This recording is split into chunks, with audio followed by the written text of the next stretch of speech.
Hello everyone. Today I will tell you how to use a fingerprint kit. No.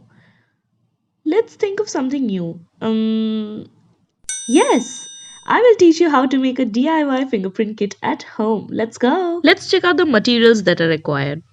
A torch for making our UV light, a paintbrush, a pencil sharpener, marker, tape and scissors. Marble paper cut into small sheets.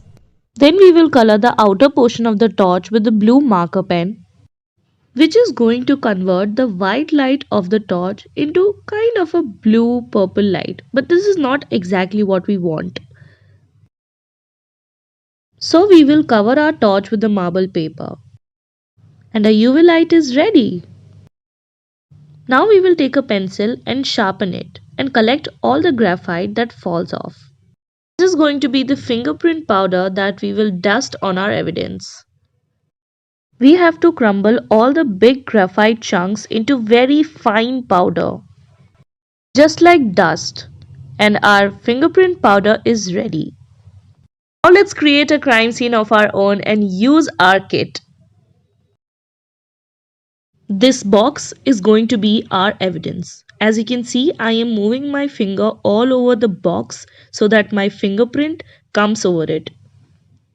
After that, we will do the examination of this particular box through our kit that you have made.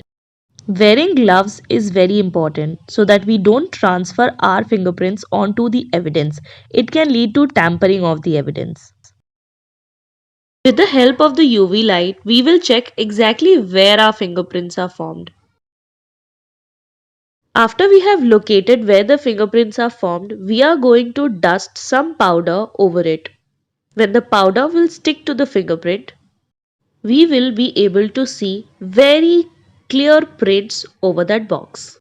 We will remove the excess powder with the help of the brush. Now the actual brush in the actual fingerprint kit is made up of ostrich feather and it is really very soft. But this is a paintbrush and it's very hard, so we won't move it over the print.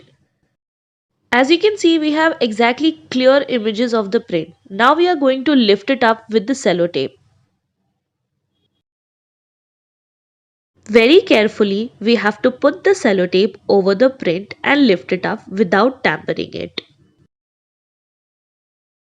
After lifting it, we stick it on a piece of paper and here's the results. Well, that's me doing the same experiment with actual kit. Do subscribe to our channel and don't forget to hit the bell icon for more updates.